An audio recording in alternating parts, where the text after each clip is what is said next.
Hello, hello. This is Julie, your host. Welcome back to the Youest podcast. Oh my goodness, my friend. I am recording this intro after the conversation I just had with Dr. Joe Vitale. I am almost speechless. It was so fantastic. He is so inspiring. You are going to love this one. There are so many golden nuggets here. And if you don't know who Dr. Joe Vitale is, let me share with you because he's an incredible, empowering, inspiring teacher and spiritual luminary. Dr. Joe Vitale is a spiritual teacher, globally famous author, marketing guru, movie, TV, and radio personality, musician, and one of the top 50 inspirational speakers in the world. Hello. His many best-selling books include The Attractor Factor, Attract Money Now, Zero Limits, and his latest released is the Unexpected Kindness book, which we talked about. He is incredible. You definitely, if you've watched The Secret, then you saw Dr. Vitale in The Secret, and he talks about the missing secret, as well as so many nuggets of wisdom. Dr. Vitale has been on Larry King Live, CNN, CNBC, CBS, ABC, Fox News, so many other media outlets. He's been featured in the New York Times and Newsweek. And one of his most recent accomplishments, this is so cool. We get into this, so I really want you to listen. He talks about being the world's first self-help singer-songwriter in his 60s, as seen in 2012's Rolling Stone magazine. So he has released to date, get this, 17 albums. Several of his songs were recognized and nominated for the Posy Award, regarded as the Grammys of positive music. Well known not only as a thinker, but as a healer, clearing people's subconscious minds of limiting beliefs. He's an ordained minister and doctor of metaphysical science, and he is a seeker and a learner and someone you are going to just fall in love with. I want to share, and we talk about this too, Dr. Joe was once homeless. He spent the last 4 decades learning how to master the powers that channel the pure creative energy of life without resistance and creating the miracles, coaching, and zero limits mastery programs to help people achieve their life's purpose. So here's the thing. Sit tight, get on your inspiring seatbelts. You are in for an incredible ride with one of the most influential, spiritually connected, and inspiring people I have spoken with yet to date. So enjoy, my friend. I'm so honored to be here with you, whether you're driving or walking or putting away laundry or whatever you're doing. I'm honored to be on your journey of you not just becoming, but loving, falling in love with your Youest you. Hey, beautiful you, it's Julie. I want to share, in case you don't have this yet, I am going to encourage you to get your hands on my tool set to design your best life. It is free. Here's the copy. And it is pretty darn amazing, if I may say so myself. It is a 25-page guidebook. There are 7 specific practices, one for each day of the week, that are going to help you really to design your best life, to work on your mindset, on your mindfulness practices, designing your day very specifically. I'll show you here. I have a gorgeous tracking system that is all about how you align your values with how you're spending your time. And there's so much more. There's also a little extra free gift in there. I won't tell you what it is, but definitely make sure you get this for you, for your friends, whomever. It is free. Just go to juliereisler.com/toolset to get your copy. And would love to hear, what is your favorite tool out of the 7? Which one did you resonate most with? There is also an audio track in there as well. I've shared one of my quick grounding meditations. So I hope you pick it up. juliereisler.com/toolset. It's free. It's for you. I've used these tools with hundreds of clients and my coaching students, and I use them with myself. So I hope they help you to be your Youest you. All right, back to the show. Hello, Youest you family. Oh my goodness. If you happen to be watching this episode, which will also be on YouTube, you're going to notice that I am smiling so big that my cheeks are already hurting. I am so excited about today's guest. I'm so honored. I'm so excited for you to be here, Dr. Joe. And for all of you, for you listener, oh my gosh, you're in for such a treat. This is a gift. This conversation has already been blessed, and Dr. Joe, thank you for saying yes. Thank you for being here today. Of course, I'm supporting what you're doing because I'm glad to be here and share the joy with your audience. Well, I think a good place, you have so many incredible books and accolades and teachings. And one of the things that I've always been, I'm getting chills as I said this, and I remember watching you on The Secret, and I believe you've talked about that you had a point in your life where you were homeless. Am I okay? So, not to, I think Right? this is important because I really, not to go there first, but I think for anyone listening, it's very easy to, I mean, you're blessed with so many gifts and beautiful best-selling books. You're a songwriter. I mean, I'm like, what does he not do? Like, he's just magical.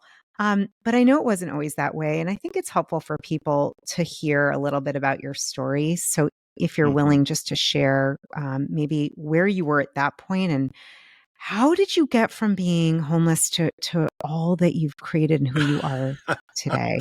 I'm That's a big, laughing because that's such a simple question, but it's a huge question at the same time. Like yeah, yeah, how do you go from homeless to blah blah yeah, blah to some level yeah, of success? That's huge. yeah, spiritual. Yeah. So first of all, yeah, to acknowledge that I was homeless in Dallas, Texas in the late 1970s. I went through poverty for 10 years in Houston, Texas, and none of that was a party. It was a tremendous struggle. Through it all, I typically did want to write, and I was writing. I had a $5 punch it to death little portable typewriter, and that's what I was writing on. Of course, there's no internet, so everything is printed out, not even printed out. You type it out, put it in an envelope, send it off, and hope for the best. Well, the best didn't come for a very, very long time. We're Mhm. talking about the dark night of the soul was not a night. It was more like almost 3 decades. So this is a lot of struggle. And the short answer to the question of how do you go from homeless through poverty on to living the lifestyle of the rich and famous, and at this point, I've written 90 books. I've got hundreds of products. I have 15 music albums. I'm in 20 some movies. I have my own movie being produced. I can go on with the whole list. So, how do you go from homeless to that kind of a roster of success? And the one word answer, and this one word beats talent, it beats money, it beats connections, it beats luck, it beats everything else. And there's only one word: persistence. Mm. Persistence. Getting up every day with no evidence of success coming around the corner and writing and writing and crying and writing and suffering and taking jobs that I hated and writing and writing. Persistence. That is the most simplistic yet most revealing answer I could give. It really is the secret to success. Chills as you said that, and I'm always thinking of the listener, right, who might be in a financial challenge right now, or maybe it's another health challenge, or to really get that. I love that you just boiled it down to this one word of persistence. That Mhm. no matter what the evidence, what I heard you say. No matter what the Yeah, evidence, when it that's wasn't there, important. Yeah. yeah, yeah. But to unpack, can I unpack that just a little bit? Oh, please! I was going to ask you to unpack it. Yeah. Just a little bit, because when I say persistence, there's some things that are happening or were happening then that aren't said. And one of the things was, why was I persistent? I had decided I wanted to be an author. So Yeah. I had stated an intention. I didn't know what an intention was. I'm not even sure I knew what the word goal meant. But I did know that I seemed to love books, even as a kid. And the library was my best friend because I didn't have money for books. And so I decided I wanted to write. So underneath that persistence was a decision that I'm going in this particular direction. And then I think another hidden quality was somehow I had the belief that I could do this. And I say somehow because when I did look around, I mean, there were times when I'm living in a dump. There were times when I had nothing. I had no car, no home, nothing. So there's no evidence around me that I'm going anywhere. no proof that I'm going to actually be published one day, and nobody around me saying, hey, Joe, I've seen the future and you're going to be in a movie and you're going to be published and all of that. There's nobody there. There's nobody saying this. So somehow I have to believe in myself, and somehow, most of the time, there certainly were days of suicidal melancholy, but for the most part, I would get up and I had an intention, though I didn't know I had an intention, had belief in myself, though I probably doubted my own belief, and I was persistent. So I think when we unpack it a little bit, there's some qualities that we've all heard before, but I was implementing. I am so glad that you went under kind of the iceberg, because you hear Right. persistence and it's like, okay, and this is Yeah. really important, that Yeah. that decision, that intention, and the belief. And I would even wonder, I don't know if you would put faith in there, but it almost felt like faith would be like a cousin to belief. I would say faith is fundamentally important, though I did admittedly during those struggle years lose faith. It was Yeah. like at times I was mad at what I'll call God. It was like, Yeah. God, why are you doing this? Why would I be going through all of this? I have good intentions. I have a noble goal. I want to write things that help people. Yeah. And I would be mad and lose my faith during moments of that. But again, I had enough faith that there's a chance, Joe, you can pull this off. Whether God's behind your back or not, there's a chance you can pull it off. Now, over time, and today, I would admit that the divine was there all along. The divine was always watching my back. I didn't see it because of my own blinders. When I looked out, it was like, where's the evidence? Where's my help? All of this. Well, I was living and breathing. I was getting by. I was still surviving. I managed to eat. I kept going. And Yeah. so I wrote a song called The Great Something. And in the Great Something song, I point out that all the time it was watching my back and taking care of me. I Mm. called it The Great Something because people have issues with the word God. We use the word divine, cosmos, collective unconscious, the system. I mean, there's all kind of words. Joseph Campbell called it the great mystery. I just said, it's the great something. The great something was there all along. I just didn't know it or admit it when I was really struggling. So faith is very important. Faith in yourself and faith in the mystery. I love the rebranding on God. I love that. I Even love God that. needs a publicist. You're right. You could be that. And That's I right. was like, yeah, the great something that really kind of leaves it very open. There's no trigger with that. It's like, there Right. is something bigger, greater that And it's works. the great Yeah. something, right? Oh, I love that. I think it's the other piece that I just that I find very, very inspiring is, this deep desire to make a difference, to make an impact, and this, you know, I know you've written so much, so I'm curious your thought on this. What I've noticed, and I remember this in The Secret as well, but when that desire is not just for ourselves, but the greatest good for others, it's like a compound effect is what I've Yeah. seen. Mhm. And because I'm like, my gosh, 90 books? Like I wrote two, and that was the hardest thing I've ever done. Can't even believe. I'm like, wait, how did he do that? But I also think this did not happen overnight, and this was not in Exactly, your early 20s when you've done like 3 years exactly. on the street, like maybe to Right. share, because some people think, "Oh, I'm this age, it's too late." No, not at all. No, it's not too late for anything, and I say that. Anything. I Yeah. mean, you name it, it's not too late at all. If you're living and breathing, watching you, listening to you right now, and you have this desire to do anything from open a bakery to write a book, it's not too late. You just go and begin. It Yeah. really is that simple. You had mentioned about me being a singer, and I mentioned about the album, The Great Something. I decided to be a singer-songwriter at age 60. So that was 10 years ago. 10 years ago. Age 60, I was looking around going, well, Joe, you've accomplished quite a bit. Check those boxes. What else did you want to do? Well, I always wanted to make my own music. I had a few guitars. I played the harmonica, but I didn't really know what I was doing. And I said, I want to write my own songs. I want to go in the studio. I want to put a band together. I want to record an album. I just made an intention at age 60. And you got to remember, no musical training, no musical experience, no musical skills, no musical qualities, nothing given there, nothing educated there. So I'm going to wing it. And admittedly, the very first thing that happened was terror. It was terror. I decided I wanted to do this, and then I thought, what the hell am I thinking? People, this might ruin my career. It might ruin my branding. I might come out as a total fool by doing this. But I also thought, when I'm on my deathbed and I get a chance to reflect, am I going to regret it? It's like, hell yeah, I'll regret it. I have a chance. Let's do this. So I went from zero at age 60 to on my 70th year right now. I got 15 albums. Some of my music has been in movies. Some of my songs were nominated for the Posy Award, which is the Grammys of Positive Music. The Great Something, that came from me hanging out with Melissa Etheridge, who I've been a fan of for 20 years.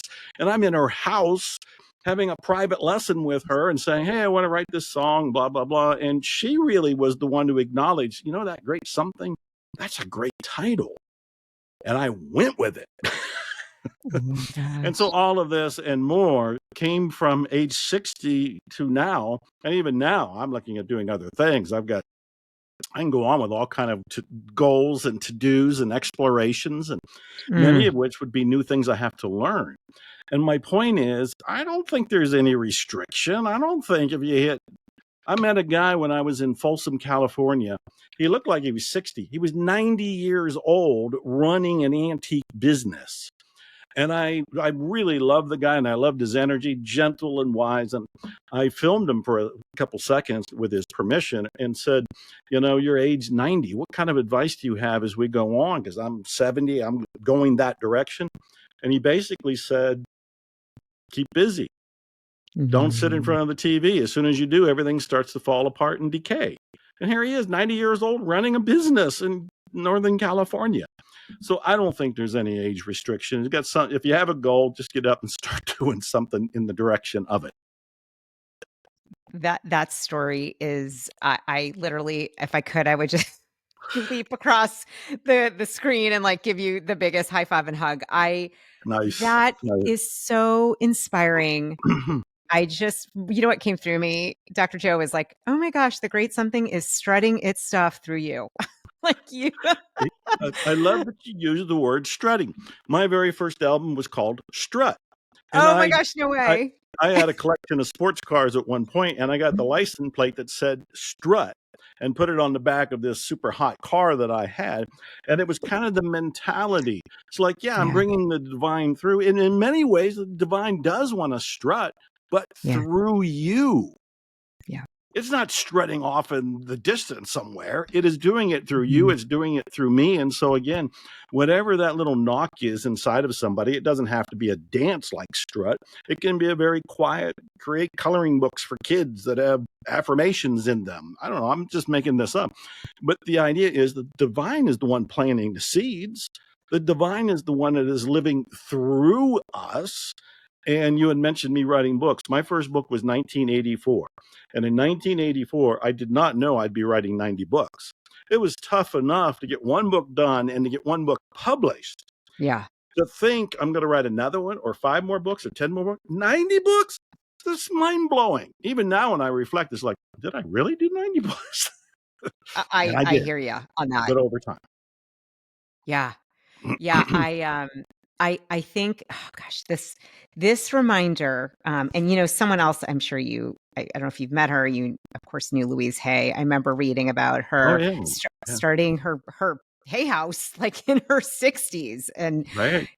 You remind me a lot. I was raised with her books on tape, which I'm dating myself. Yeah. Nice.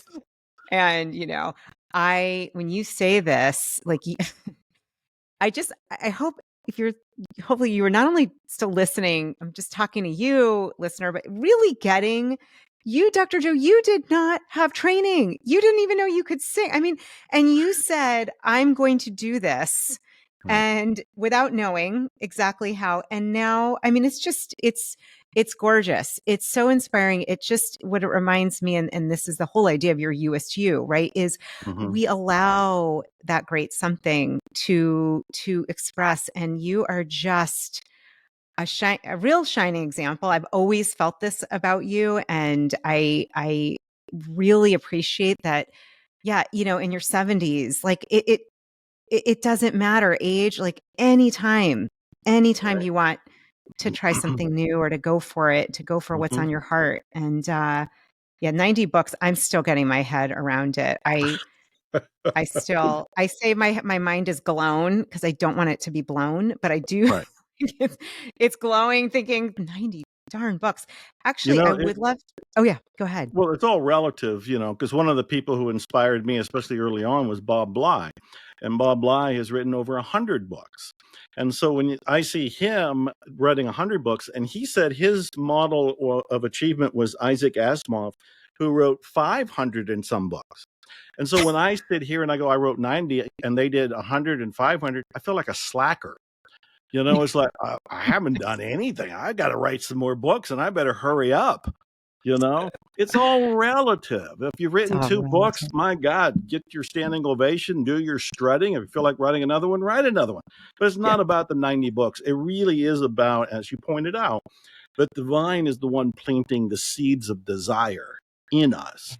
And so when somebody's watching or listening and they have the seed of desire to do something, and again, Mm, it could be anything, I want them to honor that seed of desire. It's unique to them, and the great something has given it to them. And then part of the co creation of making it manifest is to get up and work in the direction, depending on what it is, to do mm. whatever it takes to experience the fulfillment of that seed of desire. That's really what it's all about, and it's unique for each person. Yeah. And you said it earlier, that's where that persistence, that ingredient, when you're persistent, moving in that direction, as you said, I mean, you're an example of this, that even when, and I think this is so, so, so important to say it again, when there's no evidence, because I have not accomplished where you are. I know for some of the things that have happened or manifested, there was no evidence. It was just this has got to happen because I believe in it. Yes. Yes. Yeah. Back in Yeah. Houston in the 1980s, I had worked for an oil company. I had lots of different part-time jobs. And when everybody went to lunch, I was sitting at a desk, and we didn't have computers. It's still typewriter days. And I would sit at the desk and I'd be working on an article or a book. And I remember 2 managers had walked by and they were talking about me. And one of them had said, he thinks he's going to be an author someday. Putting me Mm. down right there and I don't know if they knew I was listening or what, or I don't know that part or remember it. But here's the funny thing. They're gone. They're forgotten. I am an author. There Yeah. was nothing there that was any evidence. This is why they would make fun of me. It's like I'm sitting Yes. there. I look like an employee of this oil company. And instead of going off in the distance to have lunch at the fast food place, I'm sitting there typing on the typewriter. To them, it did look like a ridiculous, stupid effort that's not going to go anywhere. But I Yeah. just had to take the gamble based on that inner seed that had already been planted. And I don't know that I would have said it then, but I really believe that's the divine living through me. Yeah. And that's a divine living through you. And that's a divine living through each person that is watching or listening, however this is going out into the world. And that's what Yeah. they want to honor. Even when the people around them might go, you know what, you're a little nuts. It's not going to Yep. work. You don't know that it's not going to work. They don't know that it's not going to work. You got to take the gamble, because the gamble itself is the life experience. The Mm. reality is, and I don't know that I've ever said this before, but had I gone through all of that, wanting to write, trying to write, and never even getting the first book published, and maybe just living somewhere, always attempting, but not having it happen, I still think it would have been worth it Mm. because of the experience of doing it. It's not about doing it because at the end of the road, and there isn't a finish line, I don't know how to say it. At the end of your life experience, this life experience, there isn't a trophy, there isn't a plaque, there isn't something that says, hey, you finally made it. Sit over in the corner and we're going to bring you ice cream and blah, blah, blah, and we're just going to celebrate you. That isn't what happens. The joy of going for the experience is the reward. Mm. And that's often hard to accept when you're in it. But when you really kind of listen to somebody who's already gone down the road, in this case, maybe me, you realize, well, if Joe did all of that, and he says, really, it was the pursuit that was the thrill. It was the experience of striving that was actually the ecstasy. Because when I got to a book being published, yeah, I definitely celebrated, but then I went and did another book. They didn't Yeah. end. I got 10 more books in my head right now. Oh my gosh. We'll, and I believe you. I really do, because I think you're going to hit 100 easily. Just Before the the way you're year's out, going. maybe. The way you're going. And we will come to your newest book in a little bit, because I do want to get to that. I think this is really, first of all, I'm laughing my head off, because there is a part of me, I think all of us, it's like, wait a minute, you don't get ice cream and like a reward? Like, it's, You can go have or the ice cream now if you want it. Yeah. yeah, right. Go Right. do that now. Yeah, go do that now. I I love how you're just this reminder, like it's the pursuit. And even back to what you said, I love this. The plant, the divine plants these seeds of desire. And Yeah. it, to me, I know it's cliche, but I actually keep a little acorn on my altar, because when I look at them, I mean, it's kind of unbelievable. You're like, a whole friggin' oak tree exists in this little darn acorn. And That's a good visual. Yes. that's you, that's me, that's everyone, that's all of us. And Mm. what I love with you is you're like, hey, I am taking the sun, the nourishment, the water, the roots, the bees that come around, I'm coming, taking all of it, and I'm going to flourish into the biggest oak tree I am and that I can be. And it might have gotten started, your oak tree, a little later. It might have had a little rough. Hmm. It had a little time of being in the darkness or not growing, Hmm. and you kept persistence. Beautiful. I am wondering, was 1984, you said, was your first book Yes. that Hmm. came out. What was do you remember the break or the moment or the thing? I don't know if there was a thing that kind of took you from this really challenging dark night to starting to feel like, oh, things are breaking, like dawn is breaking open. It's a wonderful question because it helps me explain the reality of what happened, because it's real easy for people to think, oh, 1984, his first book was published, the whole world changed. Now he's off the streets. Now he's going forward. Now it's Yeah. going to be all happiness and bunny rabbits and, unicorns and everything else that you dream about. Did not happen like that. First of Mhm. all, I was still struggling. I was trying to get published in the most relentless and persistent way, with daily actions and daily disappointment. Second of all, when I finally did have a publisher that wanted to publish the book, he was a rinky-dink printer who had never published any books before, but saw some merit in mine and wanted to print it. I found him very difficult to work with.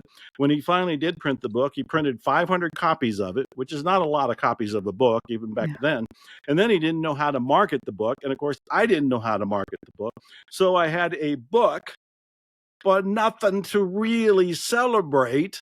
It Yeah. ended up being one of the most disappointing moments of my life, but it was Mm. also a turning point, because I realized, okay, I have a book published. Nobody is buying it because nobody knows about it. I kept reading. Books have always been my source of wisdom, and I learned about marketing.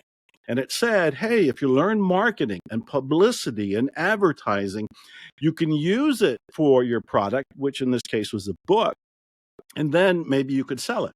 So it was the turning point, because I did a deep dive into marketing and I became a marketer. I'm still known by a lot of circles of people like, oh, he wrote Hypnotic Writing, Buying Trances, There's a Customer Born Every Minute, and all kind of other books on marketing.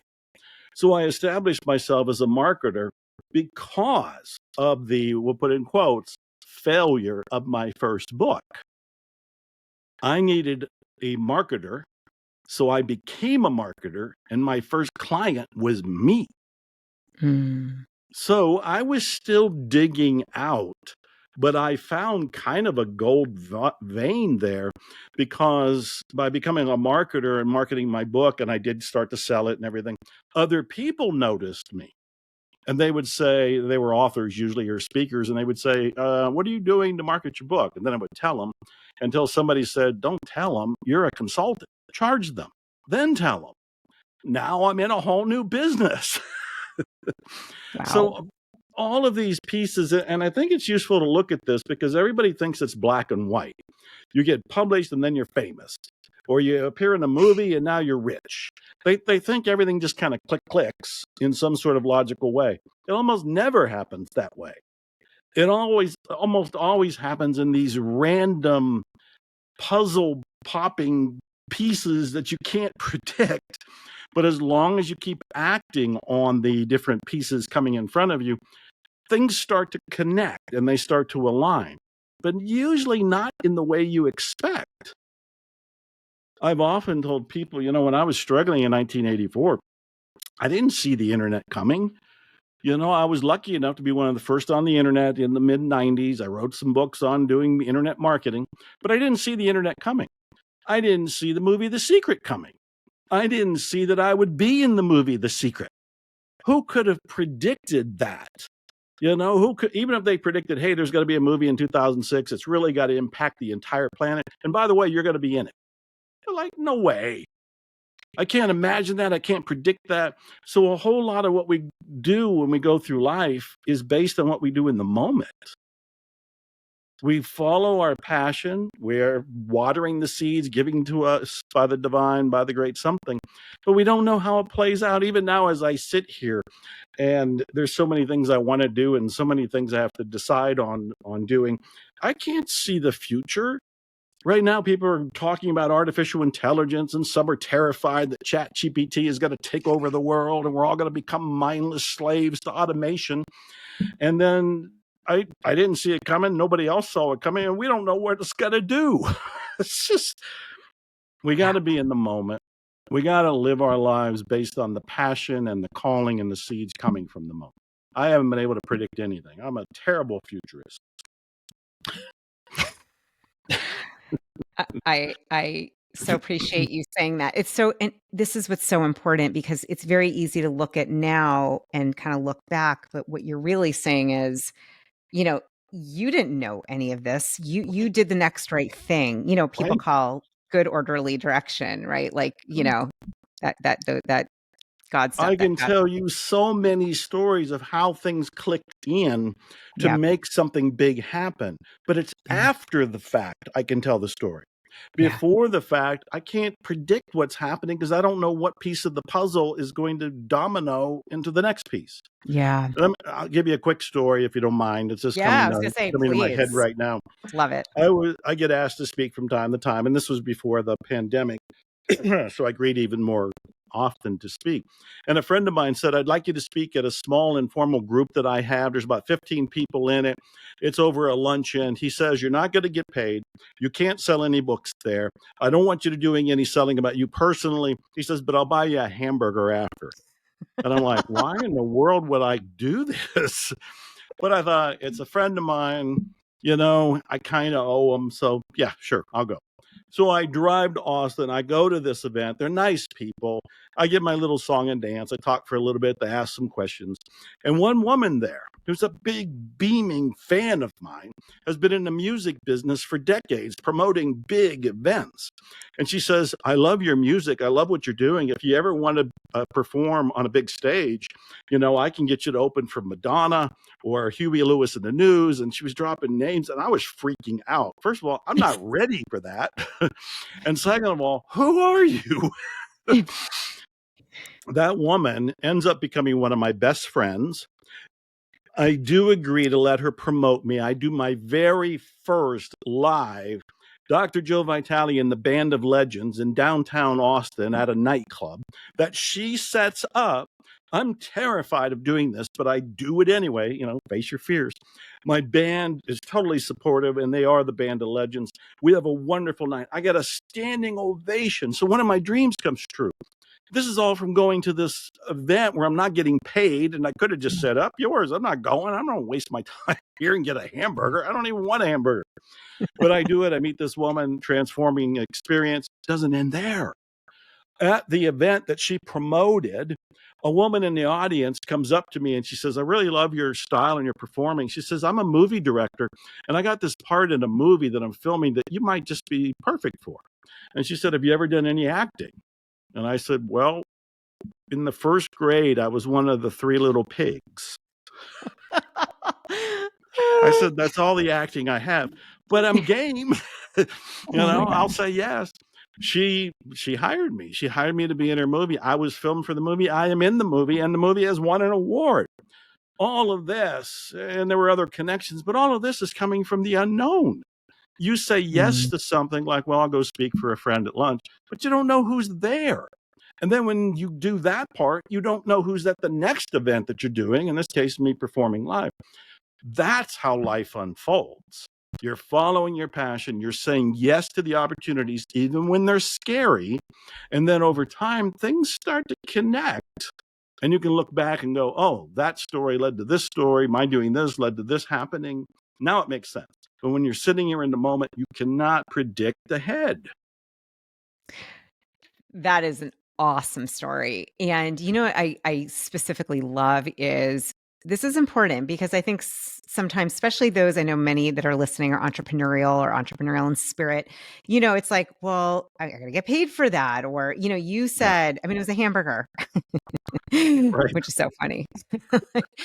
The offering was a hamburger, yet you said yes. You said yes to being of service, is kind of what I'm Yeah. hearing, and to Yeah. being, you know, helping your friend and being there. And that led to this gorgeous, it's like the tapestry, you flip it over and we're like, whoa, Yeah. look what just happened. And Yeah. these are such great reminders, Dr. Yeah. Joe, that, you know, again, going back to the great something moving through you, strutting through you, Mhm. you allowed that to happen. You were there. Yeah, I think another one of the insights, we're covering a lot of principles that I hope people are writing down and taking to heart here, like Yeah. facing your fears and saying yes, even when you don't have the skills or you don't think you can pull it off, but you're willing to try, like I Yeah. did with the acting thing. I think part of it is realizing that everything you want is going to come through other people. Most of Mm. us are sitting around, especially if we've watched the movie The Secret for the first time, and we just think, well, it's a Harry Potter universe. Just kind of sit in your chair, visualize, doorbell rings, and there's the car, there's the love of your life, there's the sack of money, whatever it is that you wanted. And while that might happen, I don't dismiss that possibility. What have found that life is a co-creation, that you Mm. have to go out and participate.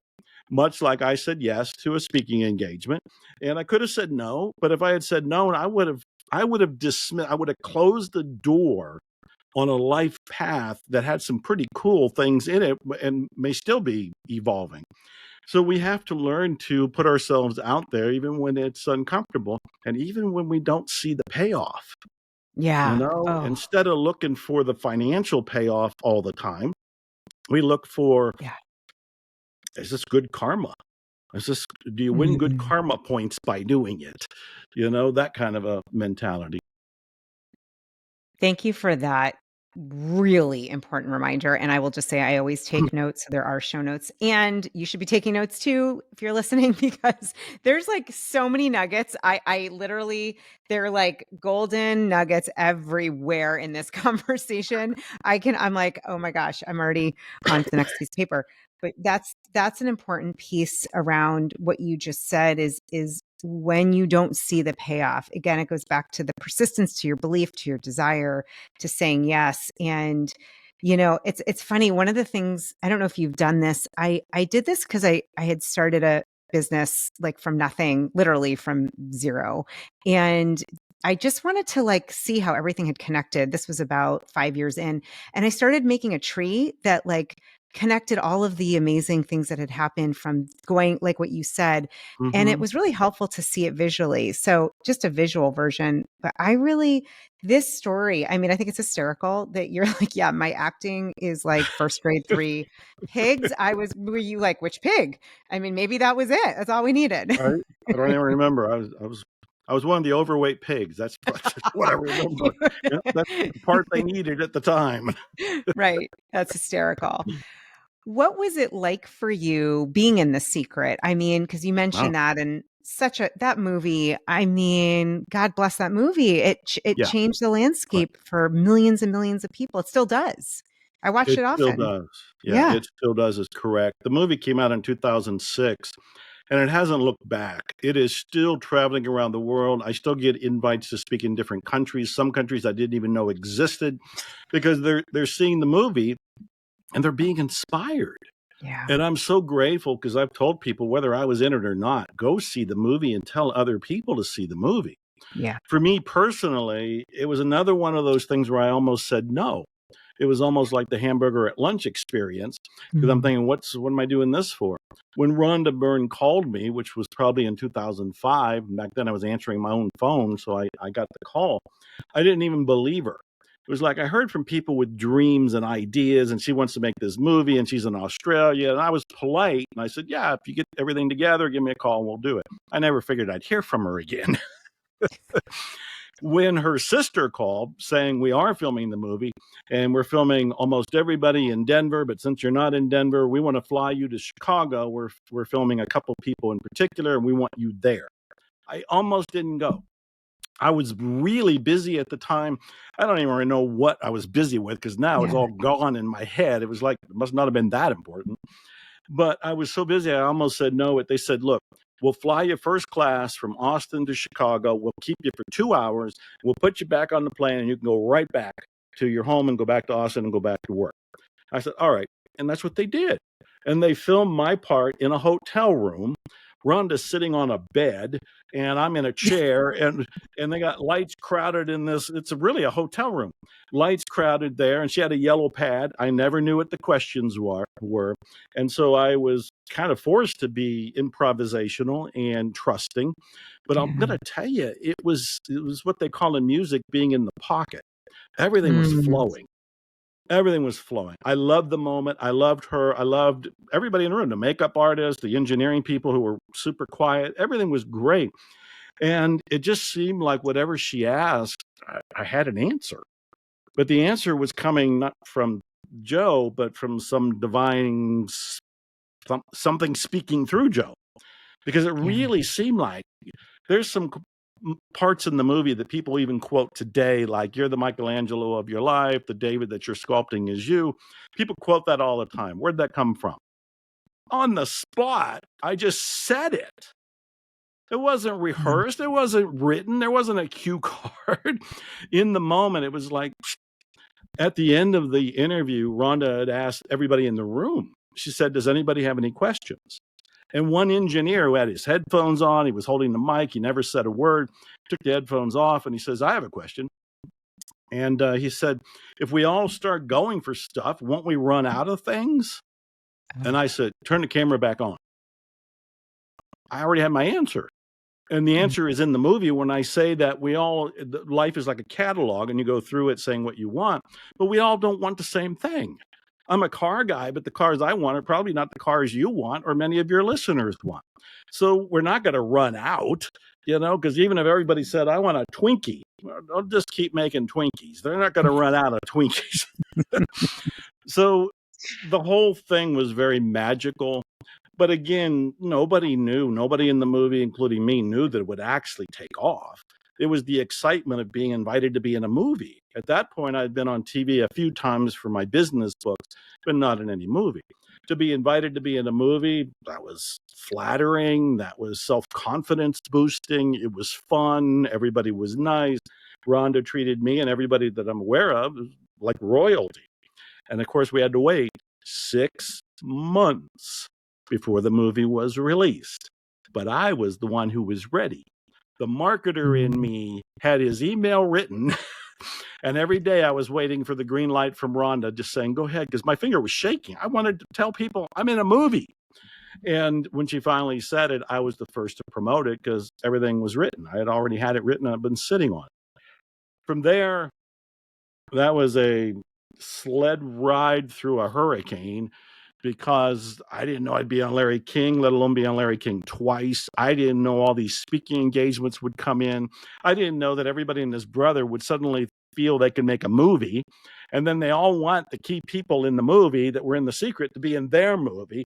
And so Yes. there's this whole revolving door of would-be directors coming over. Hey, Dr. Joe, will you be in my movie? And of course, I said yes to, I think, all of them, because you never know what's going to be the next secret. And even today, I still get offers. I still hear from people. I still get stopped where somebody will recognize me. And this is 16, 17 years later, and they can still recognize me. So to be in the movie, it's one of the great gifts from the Mm. divine to me, because Mm. I've loved it. I still love it. But again, I would have endorsed the movie whether I was in it or not. It's a great movie. Absolutely. Wow. Wow, wow, wow. And one thing to just, I'm assuming you're in your 50s in this movie or somewhere in the 50. Whatever of 17 years ago was, I guess, 50s. Yeah. Oh, it's hard to believe. Yes. Just to again, a lot of times for those that listen, their 40s or 50s that are like, it's like, oh, no, no, no, the great something is not done with you, even remotely. And Right. that is what an amazing story. Like how you said, yes, you didn't know what it was going to become. And you know what I also love? Again, it's just so much evidence of allowing this great something Yeah. to speak through you. Because I remember your part. I mean, I've watched it many times, and I've seen a lot of the films after that you're talking about, and it's so great. I'm Mhm. always like, oh yay, he's back. Okay, I want to hear more. I'm so happy to hear it. I will say though, when listening to you, the energy, the sense I got was you felt so aligned and in flow. I could feel it. Like this is Right. just coming through him. And how cool is that? Yes. It is Mm. much like right now. You and I are in the flow Yeah. because we're in this moment. We're not really thinking about what went on beforehand or what's going to happen after. It's like Yeah. this is the moment that counts. And Yeah. of course, it's every moment that counts. And it's the only thing that really counts is in the moment. And the more that we're in that moment, then the divine can speak through us, then we're less Yeah. stressed because we're not worrying about other things that aren't actually in this moment. That's how the secret was. And Mm. that's how this is. Yeah. Yeah. Thank you. It's funny. I was just thinking to myself, like, oh my God, this is so much fun. I could talk to him for hours. I won't do that. But I could just do this all day. Dr. Right. Joe, I'm loving him. I love everything. So, being in and that's joy. I mean, that's one of, I know for me, I was like, I want to talk to incredible luminaries who have amazing wisdom that we can learn from. And I'm like, here we are. So I'm grateful, very grateful. Me too. Me too. Your 90 books. I want to focus for a moment on the 90th, I guess. The Right, right. latest one, Unexpected Kindness, which I need to get. You're holding, okay, good, because this will be posted up on YouTube too. Unexpected Kindness. Mhm. Oh, I love the cover. I love that color. Can you share a little bit about the kind of the highlight, like what inspired this book, Yeah. what it's about? Well, it ties in everything we're talking about because it's an unusual book. When Bob Proctor died, Bob Proctor Mm, was in The Secret. I think most of your listeners would know or should know who he is. Check him out, but he's yeah. gone. He had deeply influenced me. He really gave me a couple turning points in my life by believing in me when I needed a little bit Mm, more of a shove. So I've always felt grateful for him. When he died, I really was grieving. And the next morning I got up and I started writing a story about how he had helped me. And I wrote it, mm, I guess I thought it was from my therapy, and it probably was, but I didn't think too much of it. The next morning, I remembered somebody else who had helped me in my career, in my life. So I started writing that story. Next morning, I remembered somebody else. And it was almost like the divine was bringing up in my memory banks these mm, wonderful guardian angels, most of which helped me before the movie The Secret. Because once The Secret came out, a lot of people lined up to get a hold of me, to do something for me, to be with me. And so they were still guardian angels, but the guardian angels I'm referring to book wise helped me when I was still kind of broke and unknown and there wasn't all that evidence for success, but they were yeah. helping. After 30 days of every day writing one of these stories, I looked at it and thought, oh, I think this is a book. I didn't know it was Yeah. going to be a book. But I looked and it's like there's 30, I think, and I think this is a book, and then I think it's all about kindness. And before you know it, just following those threads, I had Unexpected Kindness as the Mm, title. And so I put gorgeous. it all together and I thought, I don't even know if people will be interested. And I put the subtitle, Autobiographical Stories of Gratitude. So I was Mm, signaling to people, look, these are stories about Joe. These are people who helped Joe. If you're not interested in Joe or these stories or these people who did these acts that I'm grateful for, you might not like the book. But I got that hit that I'm supposed to release it. So mm. I did all of it from getting this beautiful cover done and having an editor go through it to make it look good and uploading it. And son of a gun, if it didn't become a bestseller. on Amazon. And I wasn't really trying. I told my list, I have a list of people who often buy my books, but I didn't know that they would actually buy it because, again, I thought maybe they don't care. So the feedback I've gotten is, first of all, they do love the stories of gratitude. They're true stories, and it's pretty remarkable to see that people did these wonderful things, including one gave me a car at one point. I mean, he gave me a car. Wow. And there's stories like I'll start crying if I go through that and tell some of these stories. But the Mm. other thing that readers told me is that it reminded them of the people who helped them.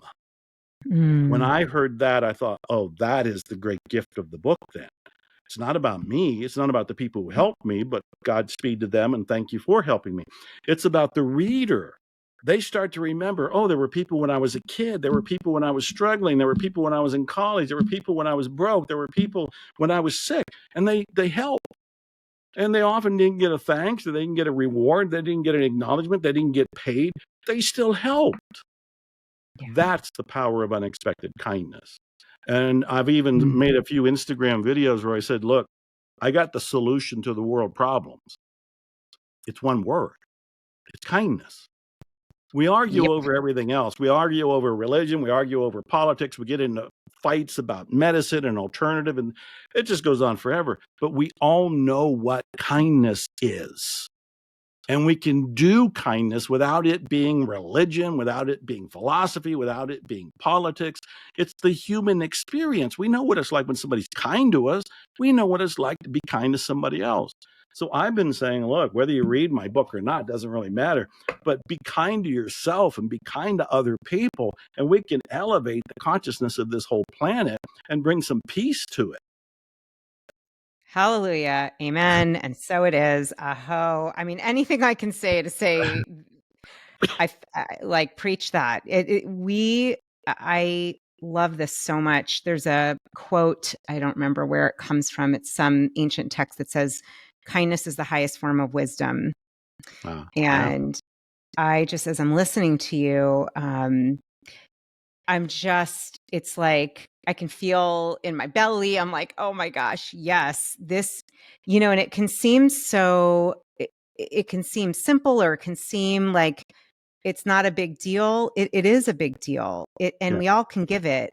Yeah. And even to like pull a thread here, Dr. Joe, it's like, love, this is the name of your book. To me, it's also, when I think of the great something, I love that wording.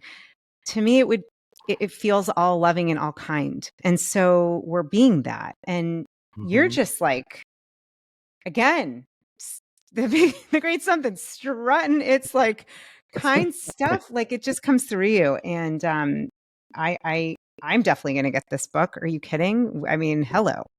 Love to read your stories, and we'll have all the links and everything. I want everyone to be able to find it easily. So I will make sure Thank that's you. there.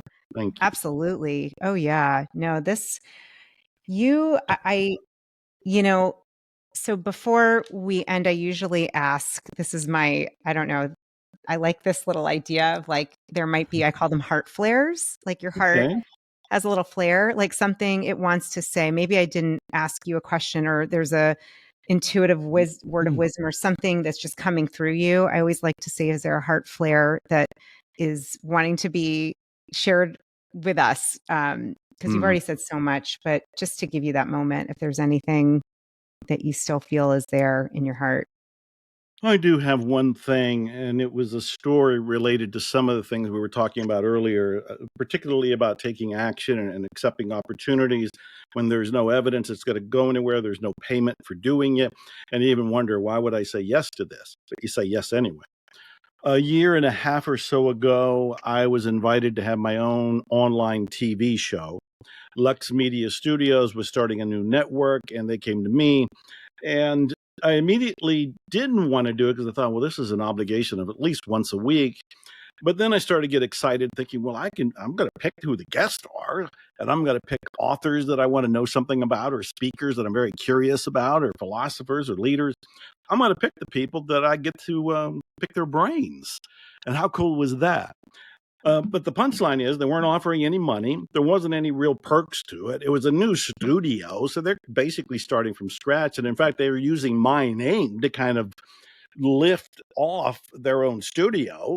And I knew all of that, and it was all still fine. But at the same time, you're going, why do this, Joe? This is going to be your time. You're not going to get any pay. You can't sell anything on the show. Why do it? But I started doing it anyway.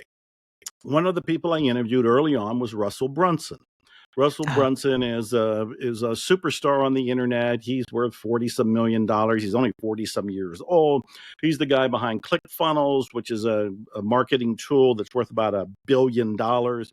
Highly successful, highly energetic, and he's been around for a long time. And I've always seen him as a nice guy. He always seemed to be very wise. He's always bubbly and childlike and enthusiastic. So I wanted to meet him. And I said, can I interview you for my show? He immediately said it would be an honor. So I interview him. So you got to imagine, first of all, I would not have even interviewed him if I didn't have a show I agreed to, and a show that I was not getting paid anything to do. So we already got this little thing going on where I'm meeting people I want to meet. One of them is Russell Brunson. Russell and I have a wonderful conversation. And one of the things he's got going, which is a side project, is he's building this empire of lost books. He's building the kind of the Getty Museum of self-help material. So he's buying everything related to Napoleon Hill and everything in self-help, which I've been collecting for 40 years. And he didn't know. Whoa. So, yes, there's a whoa there. So we go through all of this, and I'm just dazzled by what he's doing and his big vision and him, and I learn a lot. And we end the show. That night, I'm laying in bed reflecting, and I went, wait a minute. He's collecting all this stuff. I wonder if he would like to buy some parts of my collections. I've gone through a divorce, went through a pandemic. It's like, I can use the money, and they're in the garage anyway, so they're not on, some of these are on bookshelves, but not all of them. Anyway, I sent him a note the next day. He buys them sight unseen. He doesn't even ask for an inventory. And I gave him a pretty good price. You know, I was up there, and he's like, I'll wire you the money. And he did. Wow. A month or so goes by, and now I'm thinking about downsizing anymore. So I go back to Russell and I say, do you want the rest of the collection? He does, and he buys them. Then he invites me to be his keynote speaker at a private event at his offices for the people who are donating to build the actual brick and mortar museum for this self-help collection. So I fly up there, and we not only get to meet Russell, but he just kind of wipes his calendar clean, and I spend all this time with him, and I meet his head honchos, and I see the tour of everything, and I can go on forever. The point of this is, trace it all back to, hey, Joe, you want to do a TV show online? It's not really a big deal. There's no money involved. There's no sponsorship, and we're asking you to commit to, doing it every week. If I had said no, I may never have met Russell, may never have heard about his museum until it was already done, and may never have been in a position to, it's a win-win. He wanted the material, and I was ready to let go of the material to a place where it will be preserved and used and shared. So all of this is my elaborate heart share to remind people you're going to get opportunities and offers. And if you only think in a one-dimensional, where's the money kind of way, you will cut off the life experience that can be juicier and more abundant than you can ever imagine. So you have to say yes more often, even when it's a little scary and largely unknown. Wow. That is all right. And my brain is like, did he at least get a burger? That's when he was asked to do this show. Did he get burgers? But I don't know. Maybe I'm assuming they hopefully fed you lunch, something. Doing things like this, you do it for the joy of it. You do it to, meeting you. Now, you and I have now met. This is a connection. This is a joyous connection. And I totally support what you're doing. And our energy is going out there. And all of these stories that we've shared during this time and these insights, they can dramatically change people's lives. Yeah.